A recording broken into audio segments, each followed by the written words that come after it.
Later, after the bean incident, we had Indian food. We went to an Indian restaurant. The people were very nice. They told me, though, this is Vindaloo. I do not think you know what it is. It is not like tandoori. Tandoori is mild, but this is much hotter than I think that you probably... The curry chicken ran through me like a bullet train. I wasn't at the table 5 minutes. Where's the bathroom? Way over there, huh? Here's my credit card. I'm gonna be a while. I don't think I can pucker my butt cheeks together any more than this. John, you okay? Don't touch me! Don't touch me! Please do not let me go in this lobby. I will get a call from the American Embassy. Mr. Pinette, you do know these people are our allies. What are they giving me the Indian phone for?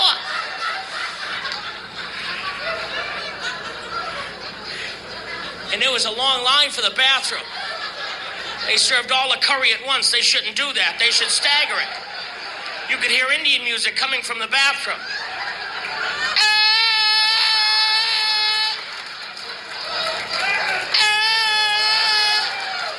That's not a sitar. That's a sound of flames shooting out of your ass. I look like the Batmobile.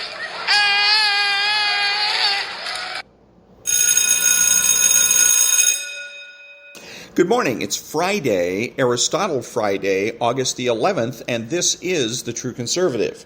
Welcome to all the butchers, bakers, and candlestick makers out there. I'm Ron, your host, and the only true conservative in the United States today.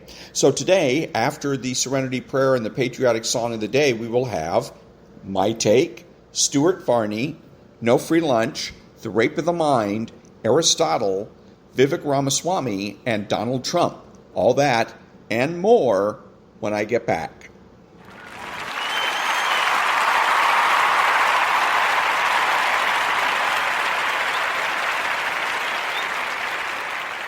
God, grant me the serenity to accept the things I cannot change, the courage to change the things I can, and the wisdom to know the difference.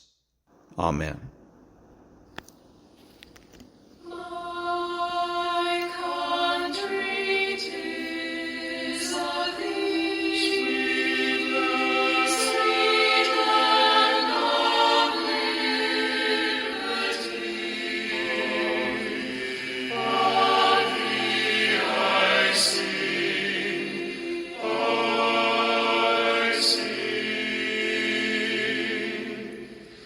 Love.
Thank you. And now there's no free lunch. 250 Economic Truths by David-Bahnsen. I prefer true but imperfect knowledge, even if it leaves much undetermined and unpredictable, to a pretense of exact knowledge that is likely to be false. F.A. Hayek. No perfect knowledge is possible in the comprehensive sense on this side of glory. And yet individuals operating with freedom and agency do not assert exact knowledge and can freely operate within the constraints of what they know they do not know. Central authorities asserting decision-making control presupposes knowledge they do not have, and worse, make us suffer the consequences where they are wrong. And that was There's No Free Lunch by David-Bahnsen. Back in a minute.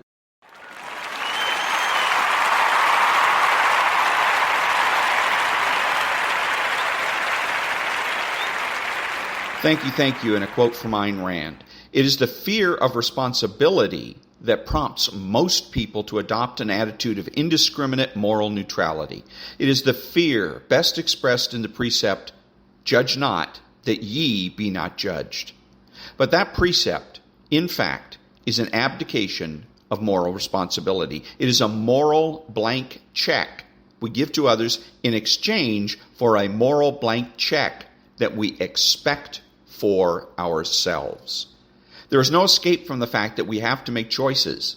So long as we have to make choices, there is no escape from moral values. So long as moral values are at stake, no moral neutrality is possible. If we abstain from condemning a torturer, then we become an accessory to the torture and murder of the torture's victims. Unquote.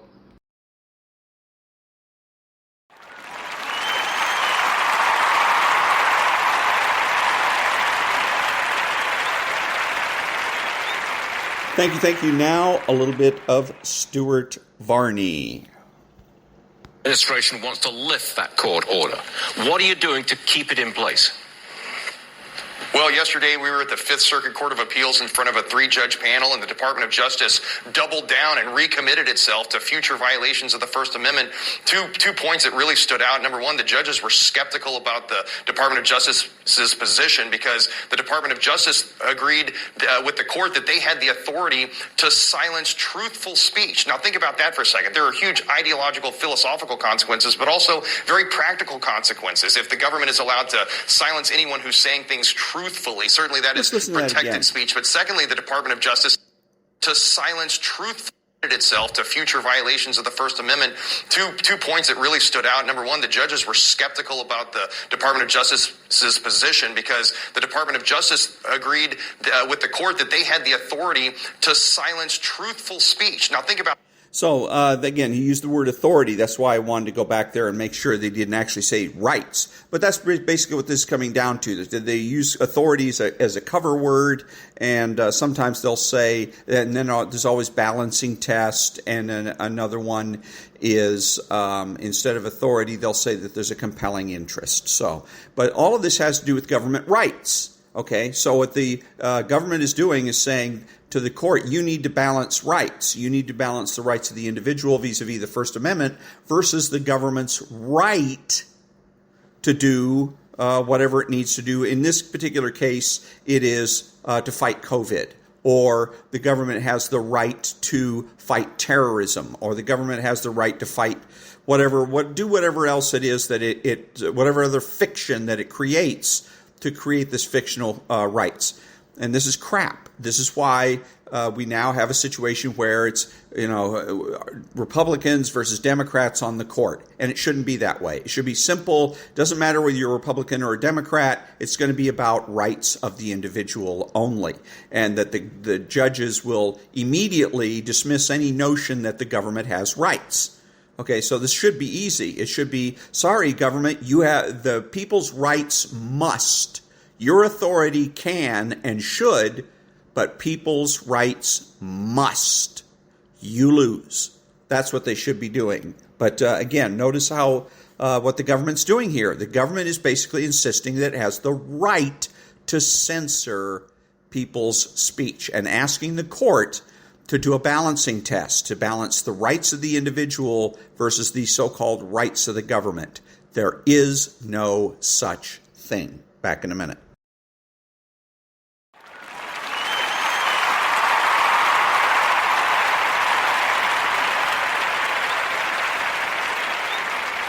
Thank you. And now, Stuart Varney's My Take. The president wants to spend an extra $40 billion. On what, you may ask? Well, here's the breakdown. See what you think. $24 billion goes to Ukraine. A lot of Republicans not happy. They think we're bogged down financing another long war. $12 billion to disaster relief. Okay, not much argument there after the devastation on Maui. And then there is $4 billion for border security. Wait a minute. $24 billion for Ukraine, only $4 billion for our border. I don't think that's going to fly.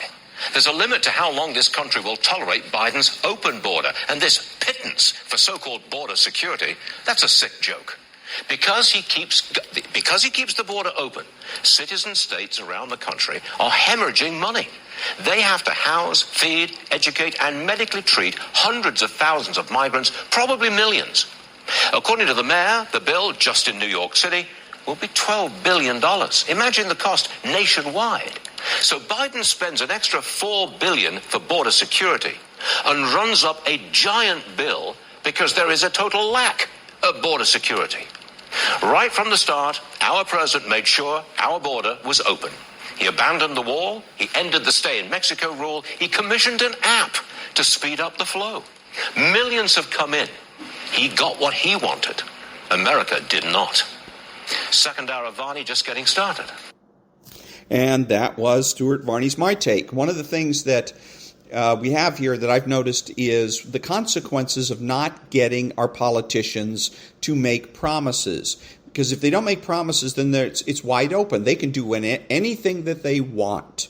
Because the whole idea of not making promises is to lower expectations. And if you don't make any promises at all, nobody has any particular expectations. So anything you do is a bonus.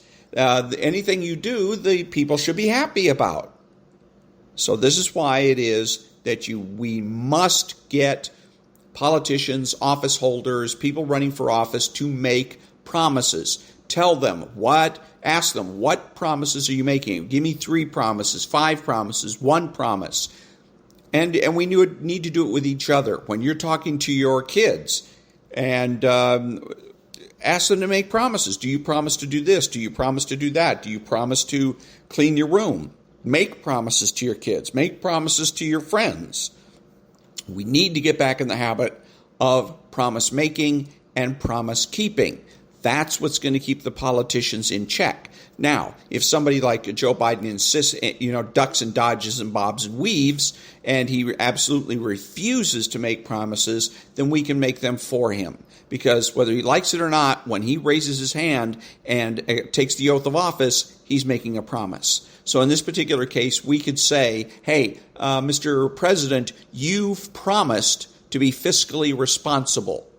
You raised your right hand and took the oath of office and promised to be fiscally responsible. $40 billion is not fiscally responsible.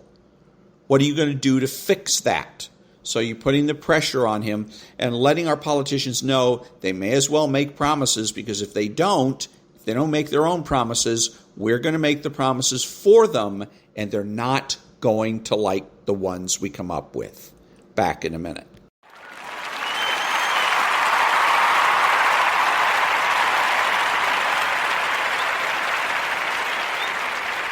Thank you. And now, the rape of the mind. The womb state. Totalitarianism is man's escape from the fearful realities of life into the virtual womb of the leader. The individual's actions are directed from this womb, from the inner sanctum. The mystic center is in control of everything. Man need no longer assume responsibility for his own life. The order and logic of the prenatal world reign.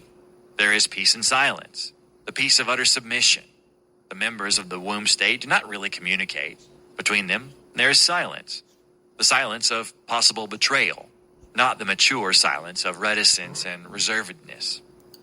Totalitaria increases the gap between the things one shows and communicates and the things one secretly dreams and thinks deep within oneself. It develops the artificial split-mindedness of political science. Whatever little remains of individual feeling and opinion is kept carefully enclosed. In the schizophrenic world of totalitaria, there is no free mutual exchange, no conversation, no exclamation, no release from emotional tension. It is a world of silent conspirators. Indeed, the atmosphere of suspicion is the big attacker of mental freedom because it makes people cling together, conspiring against mysterious enemies, first from the outside, then among themselves. In totalitaria, each citizen is continually watched. The mythical state molds the individual's conscience. He has hardly any of his own. His neighbors watch him, his postmen, his children, and they all represent the punishing state, just as he himself must represent the state and watch others. Not betraying them is a crime. The need to find conspiracies, to discover persecutors and criminals, is another schizophrenic manifestation. It is psychologically related to an infantile need for a feeling of omnipotence. Megalomaniac feelings grow better in an atmosphere of mysterious secrecy. Secrecy and conspiracy increase the delusion of power. That is why so many people like to pry into other people's lives and to play the spy. This feeling of conspiracy also lies behind the pathological struggle with our imaginary persecutors, a struggle we find both in mentally ill individuals and in our own mythical totalitaria. It is there. It is chasing us. All the inner fears of losing the nirvanic womb illusion become rampant. Mysterious ghosts and vultures chase people out of nirvana, paradise. In these fantasies, the patriarch, the dictator, the idol becomes both the universal danger and the omnipotent savior at the same time. Not even the citizens of totalitaria really love this cruel giant. Suspicion against the breast that feeds and the hand that guides and forbids is often found in the fantasy of schizophrenic children who experience the nourisher as the enemy, the dominating ogre, bribing the growing mind into submission. The deep hate the sick individual feels toward the parental figure cannot be expressed directly, and so it is displaced onto the self or onto scapegoats. Scapegoatism is part of the totalitarian strategy. As we pointed out before, the scapegoat temporarily absorbs all the individual's inner fury and rage. Kulaks, Negroes, Jews, communists, capitalists, profiteers, and warmongers. Any or all of them can play that role. Perhaps the greatest dangers to the totalitarian mind is the use of intellect and awareness as the eggheads demand for free, verifying thinking. Aberration and perversion are chosen by the citizens of totalitaria as they are by the inhabitants of madhouses over tiring intellectual control. In the center of the totalitarian fears and fantasies stands the man-eating god and idol. He is unconquerable. He uses man's great gift of adjustment to bring him to slavery. Every man's inner core of feeling and thoughts has to belong to the leader. Is the citizen of totalitaria consciously aware of this? Probably not. Modern psychology has taught us how strongly the mental mechanism of denial and reality works. Modern psychology has taught us how strongly the mental mechanism of denial of reality works. The I bypasses external occurrences when the mind does not want them to happen. Secondary justifications and fantasies are formed to support and explain these denials. In totalitaria, we find the same despising of reality facts as we do in schizophrenia. How else are we to explain the fact that Hitler was still moving his armies on paper after they were already defeated? Totalitarian strategy covers inner chaos and conflict by the strict order of the police state. So does the compulsive schizophrenic patient, by his inner routine and schedules. These routines and schedules are a defense against painful occurrences in external reality. This internal robotization may lead to denial of internal realities and internal needs as well. The citizen of totalitaria, repressing and rejecting his inner need for freedom, may even experience slavery as liberation. He may even go one step further, yearn for an escape from life itself, a delusion that he could become omnipotent through utter destruction. The SS soldiers called this the magic action of the Blutkit, the tie of bloody crime binding them together and preparing them for Valhalla. With this magic unification, they could die with the courage and equanimity. Anarchic despair and need for greatness alternated in them as they do in the psychotic patient. In the same way, the citizens of Totalitaria search for a heroic place in history, even though the price be doom and annihilation. Many soldiers, tired by the rigidness of normal life, look back at violent moments of the war experiences, despite the hunger and terror, as monumental culminating experiences of their lives. There, in the Brunderbund of fighters, they felt happy for the first time and only times in their lives. Dicks. This all sounds like a bitter comedy, but the fantasy of schizophrenics has taught us how the mind can retreat into delusion when there is fear of daily existence. Under these circumstances, fantasy begins to prevail over reality, and soon assumes a validity which reality never had. The totalitarian mind is like the schizophrenic mind. It has a contempt for reality. Think for a moment of Lysenko's theory and its denial of the influence of heredity. The totalitarian mind does not observe and verify its impressions of reality. It dictates to reality how it shall behave.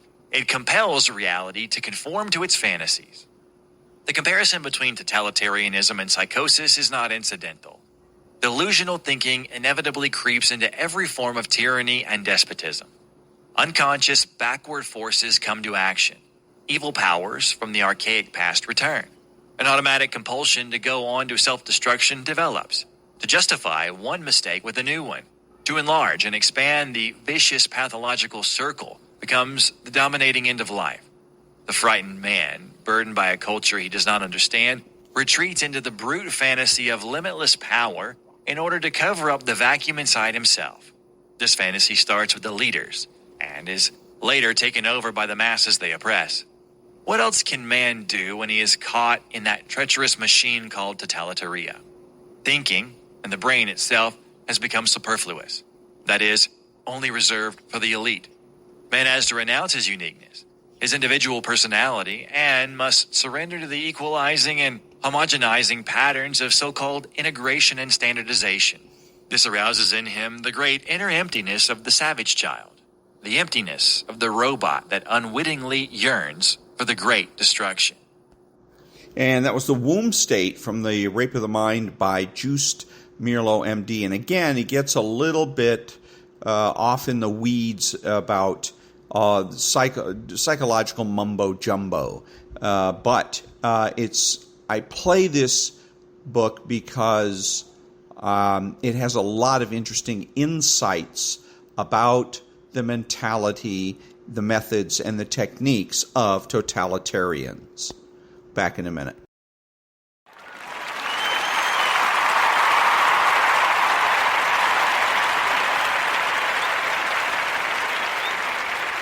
Thank you. And now, Vivek Ramaswamy. I will, on day one, instruct all executive agencies to publish any instance in which a government bureaucrat has either pressured or coordinated with a private actor, a company or otherwise, to do something the government couldn't do directly. Just in the case of literally one company, Twitter, we saw how bad that was. It's unimaginably bad across the scale of the entire economy, but we cannot fix the problem unless we actually see it. And that was Vivek Ramaswamy, and I like this because he's the only other candidate I know of other than Donald Trump that actually makes promises. And here he goes ahead and makes a very bold promise. Now, it's about a subject that really started all of this stuff with Twitter and Schmitter and Geditter, all of this stuff about, the government colluding with these companies. It all started back right after the collapse of the Soviet Union. I remember, because I saw it on C-SPAN, that a Democrat lawmaker said, "Hey, I got a great idea. Why don't we have business and government work together?" And so that's what's been going on for the past 40 or 50 years. And this is where we end up. It's also something that you need to remember is that it doesn't have to be this way. We can restore sanity and demand that business goes its way and government goes its way. Back in a minute.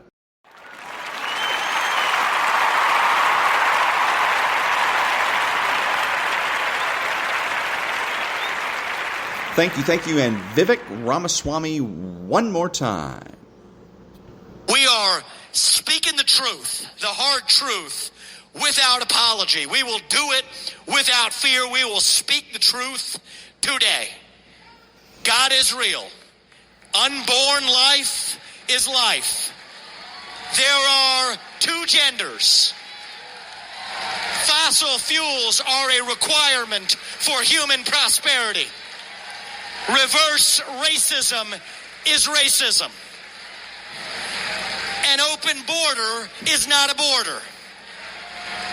Parents determine the education of their children.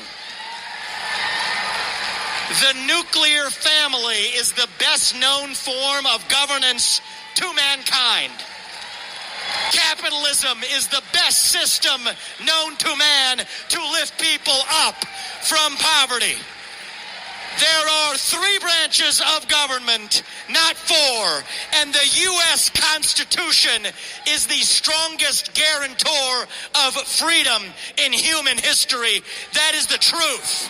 We will not back down from the truth. We stand up for the truth.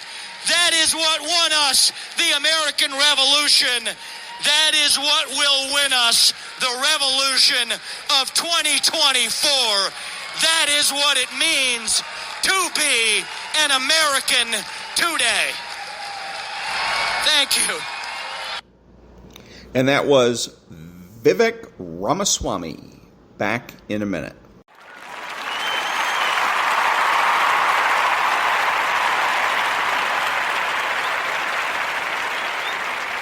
Thank you. And now a little bit of Donald Trump.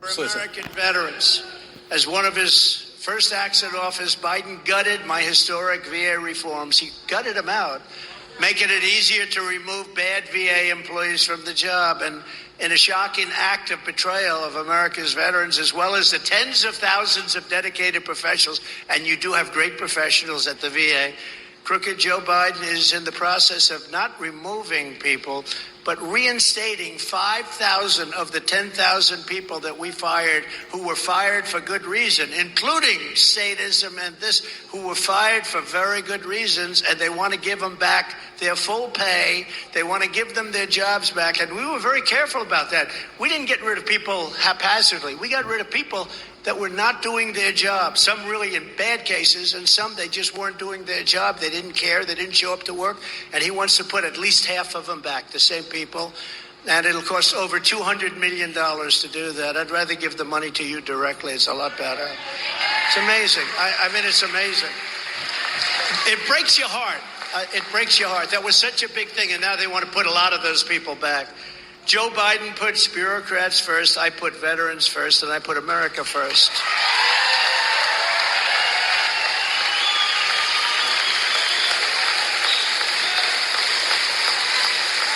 Thank you very much. Thank you. Thank you very much. That's why today I'm announcing a number of specific actions I'll take to fulfill our sacred duty to our great American veterans. On day one of my new administration, I will fully restore the use of VA accountability. We're going to bring it back in full force. Full force. And we already have the legislation passed, so I don't have to go through Congress, which really, that's why it took 52 years, because they couldn't get it passed. But we have it passed. All we have to do is make it work. So we have the hardest part is done, and direct my Secretary of Veterans Affairs to fire every corrupt VA bureaucrat who Joe Biden has outrageously refused to remove from the job or put back in the job. Then instead of providing more than $200 million in back pay to VA workers like Biden is doing, I will ask Congress to take every penny of those funds to finally build a brand new state-of-the-art VA hospital right here in the great state of New Hampshire. Because I don't know if you know this, but we can say that no longer will New Hampshire be the only state in America without a full-service VA facility. You'll have it, and you'll have it done quickly. We have a great group. Did you know you're the only one that doesn't have one? All right, that's what you get with those Democrats. That's what happens. At the same time, so you're going to have a brand new VA hospital, beautiful, state of the art, top of the line. The only state that doesn't have one.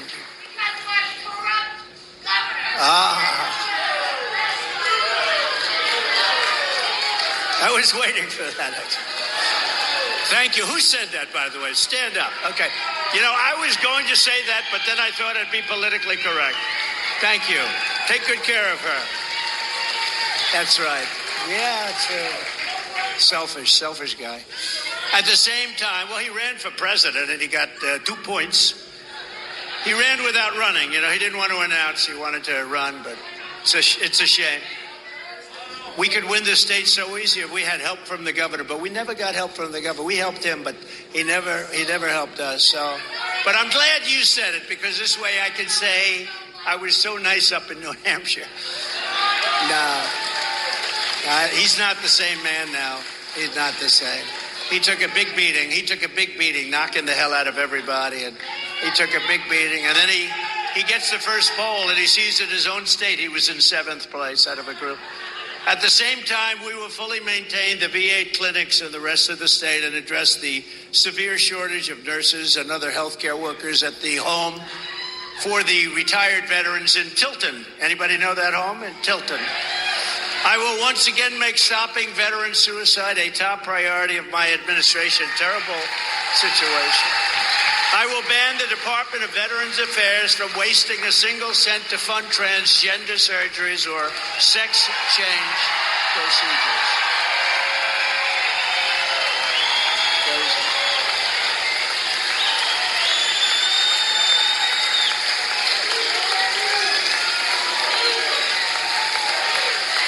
Spend a lot of money. Those are they are very, very expensive operations. And you also know you have to go through tremendous drug therapy after that. And I was always told in the military, if you take much more than an aspirin, you can't do it. But the tremendous drug therapy, it's a lot of problems. We had it stopped, and then he came in. One of the first things he did is he started that up again. Those precious taxpayer dollars should be going to care for our veterans in need, not to refund radical gender experiments for the communist left. I'll also restore the Trump ban on transgender in the military. We're going to end that.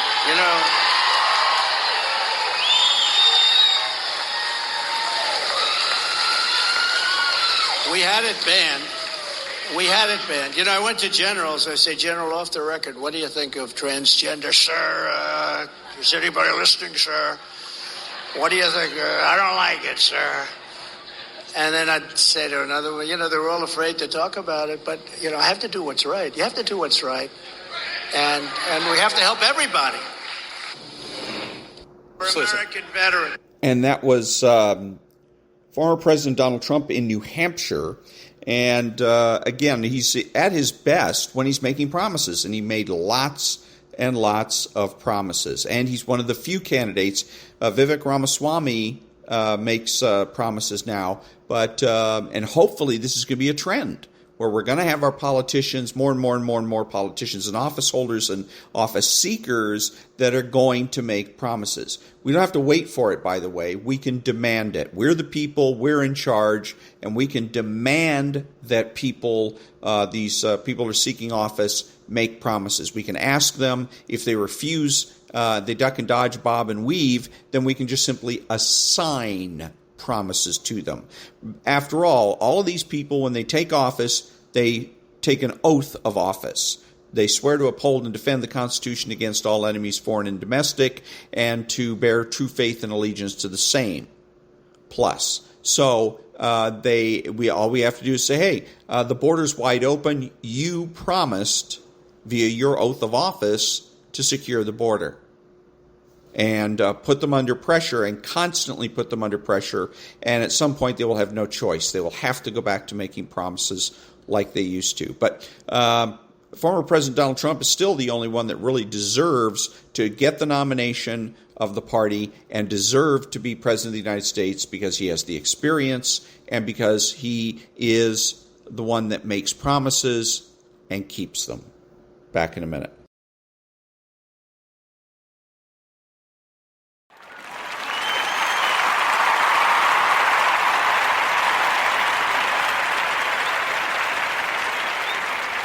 Thank you, and a little bit more Donald Trump. That this is the Presidential Records Act. I'm allowed to do this. What they're doing is election interference. They want to try and damage my name so that I can't win the election. But so far, the people of our country see it. And my numbers have gone up as opposed to down because the people see it. It's a terrible thing. They've weaponized the Department of Justice. And that was former President Donald Trump. He would have been, it would have been a little bit better, this speech. It was a interview that he was doing, if he had gone ahead and used the opportunity to make another promise. When I get back in office, I'm going to do something to fix this situation. I'm going to do this, that, or the other thing, support legislation in Congress, whatever, to de-weaponize the government, something of that nature. Back in a minute.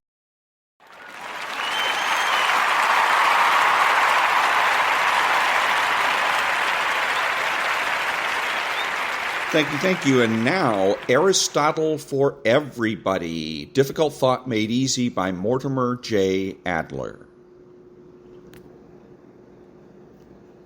Part 3. Man the Doer. Chapter 9. Thinking about ends and means. I do not have an automobile, and I want one. The automobile I want costs more money than I have available. It is necessary for me to get the money needed to buy the car. There appear to be a number of ways in which I can get what is needed without violating the law. For example, I can save it by not spending what money I have on something else, or I can try to earn additional money, or I can borrow it. In this example, there might have been countless others of the same sort. Getting the automobile is the end in view. Getting the money needed to buy the car is a means to that end. It is also itself an end to which there are, as we have seen, a number of means. How do I choose among them? One may be easier than the others. Going one way may get me my goal more quickly than going the other ways. Of the several means, each serving to attain the end in view, one would normally choose the means that seem better by virtue of being easier, quicker, more likely to succeed, and so on. When we act this way, we act purposefully. To say that we have a purpose in what we do is to say that we're acting for some goal that we have in mind. Sometimes we act aimlessly, like a boat just drifting on the current with no one at the wheel to steer it. When we act in that way, we're also acting thoughtlessly. We have nothing in mind that guides our acting in one direction or another. To act aimlessly requires no thinking on our part. For the most part, however, we act purposefully, and then we cannot act without thinking first. We have to think about the goal we're aiming at, the end we're trying to achieve. We have to think about the various means that we can use to achieve it. We have to think about which is the better of alternative means and why one is better than another. And if the particular means that we choose to employ is a means we cannot use without doing something else first in order to lay our hands on it, then it is itself an end, and we must think about the means to achieving it. Thinking of the sort I've just described is practical thinking. It is thinking about ends and means, thinking about the goal you wish to reach, and thinking about what must be done to get there. It is the kind of thinking that is necessary for purposeful action. Productive thinking, as we have seen, is thinking about things to be made. Practical thinking, in contrast, is thinking about what is to be done. To think well for the sake of making something, you have to have what we called productive ideas and know-how. To think well for the sake of getting somewhere by what you do, you have to have an idea of a goal to be reached and ideas about ways of reaching it. And you also have to think about the reasons why one way of pursuing your goal is better than another. Productive thinking, or thinking in order to produce something, does not actually produce it. Such thinking may lead to actual production, but production does not actually begin until the producer goes to work and acts on the raw materials to transform them in a way that will materialize the productive idea he had in mind. So too, practical thinking, or thinking in order to act purposefully, or to do what is necessary to achieve some end or goal, falls short of actual doing. Doing begins when practical thinking is put into practice. Productive thinking may continue while production is actually going on. Practical thinking may continue during the course of purposeful action. But until making and doing actually begin, productive thinking and practical thinking bear no fruit. Aristotle tells us that, except for the exceptional instances of aimless behavior, human beings always act with some end in view. The thinking they do in order to act purposefully begins with thinking about the goal to be achieved. But when they begin to do anything to achieve that goal, they have to start with the means for achieving it. The end comes first in the thinking that individuals do in order to act purposefully, but the means come first in what they do to accomplish their purposes. In saying that human beings always, or usually, act with some end in view, Aristotle also says that they act for some good they wish to obtain and possess. He identifies an end being aimed at with a good that is desired. In his view, it makes no sense at all to say that we're acting for an end that we regard as bad for us. That amounts to saying that what we are aiming at is something we do not desire. It is plain common sense that what we regard as bad for us is something we desire to avoid, not something we desire to possess. What about the means we need to achieve the end we have in mind? To aim at an end is to seek a good that we desire. Are the means we must use to achieve the end also goods that we desire? Yes and no. The means are good, but not because we desire them for their own sake, but only because we desire them for the sake of something else. Must we always regard means as good because they provide us with a way of getting the end we want to achieve? Certainly, means are good only if they do help us succeed in reaching our goal. But if they have other consequences too, then they may be undesirable for reasons quite apart from achieving the end we have in mind. Stealing would get the money that I need to buy an automobile I want, but stealing might also get me into serious trouble that I would wish to avoid. The means we use to attain the end we seek must not only be good because they get us where we want to go, but they must also not land us where we do not want to be, in jail. To sum up, means may be an end that we have to achieve by other means, and an end may also be a means to some further end. These two observations lead to two questions that Aristotle thinks we cannot avoid. One is, are there any means that are purely or merely means, never ends? The other is, are there any ends that are ends and never means? What Aristotle calls ultimate or final ends because they are not means to any ends beyond themselves. Another way of asking the first question is to ask whether there are any things that we desire only for the sake of something else, never for their own sake. And another way of asking the second question is to ask whether there are any things that we desire only for their own sake and never for the sake of something else. Aristotle maintained that there are means that are merely or purely means, ends that are also means to goals beyond themselves, and ends that we pursue for their own sake and not for the sake of any further good to be obtained. His reasons for thinking so are as follows. If there were nothing that we desired for its own sake and not for the sake of something else, our practical thinking could not begin. We have already seen that practical thinking must begin with thinking about an end to be sought or pursued.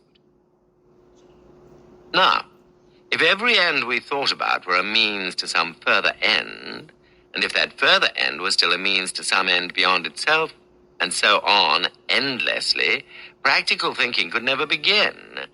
We have seen that when practical thinking is put into practice, we must start with some means to whatever end we have in view.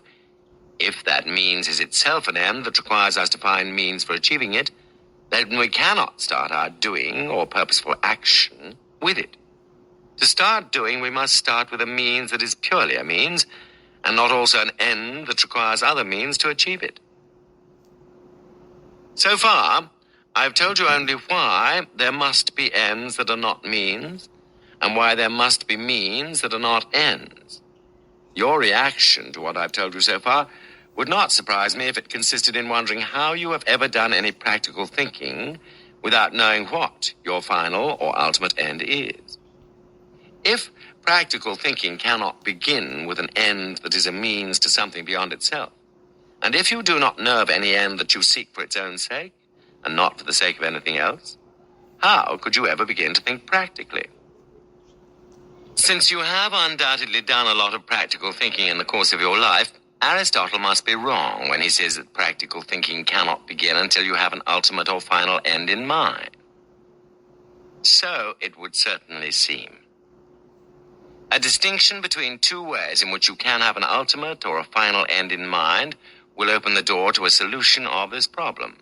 To get some understanding of the required distinction, let's start with what we learned in school about geometry, the same kind of geometry with which Aristotle was acquainted.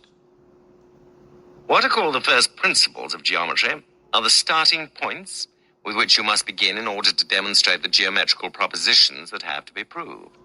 In Euclid's geometry, the first principles consist of definitions, axioms, and postulates. The definitions of points, lines, straight lines, triangles, and so on are needed.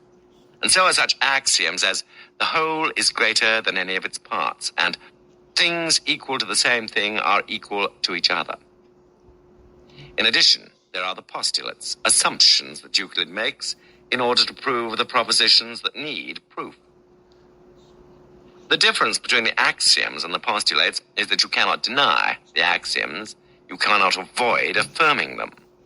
For example, try to think that a part is greater than the whole to which it belongs. But when Euclid asks you to assume that you can draw a straight line from any point to any point, you may be willing to make that assumption, but you do not have to do so. There is nothing compelling about it, as there is about the axiom concerning wholes and parts. As axioms and postulates are different kinds of starting points in geometrical thinking, so are there different kinds of starting points in practical thinking.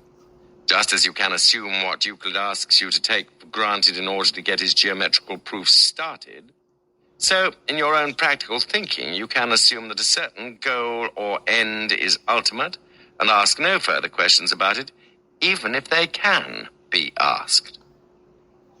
In other words, most of us get started in our practical thinking not by having in mind that which is absolutely our final or ultimate goal, but rather by assuming that the end we have in view can be taken, for the time being at least, as if it were a goal about which no further questions need be asked. In the example we've been considering, we may take being able to drive to school or to work as the end for which having an automobile, being able to buy it, getting the money needed to buy it, and so on are the means. Of course, you realize that you could be asked why you want to drive to school or to work, and your answer to that question might lead to a further why until you came to an answer about which no further why could be asked. That answer, if you ever reached it, would be your grasp of the ultimate or final end, for the sake of which everything else is a means. But you do not have to have such an end in view in order to begin practical thinking or purposeful doing, because you can provisionally assume that some end you have in mind is, for the time being, ultimate, something you want for its own sake.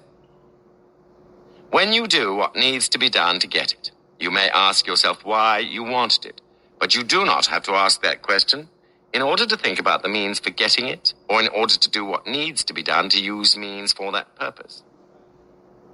That question can be postponed, for the time being, but not forever. Not at least if you want to lead a well-planned, purposeful life. And that was Chapter 9 of Aristotle for Everybody, Difficult Thought Made Easy by Mortimer J. Adler. And again, these some of these early chapters are preliminary and foundational, and so the later chapters are when he takes all of these ideas and starts putting them together, and you begin to see how they apply to everyday life. Back in a minute.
Thank you. I'm Ron, your host and the only true conservative in the United States today, bidding adios to all of the butchers, bakers, and candlestick makers out there.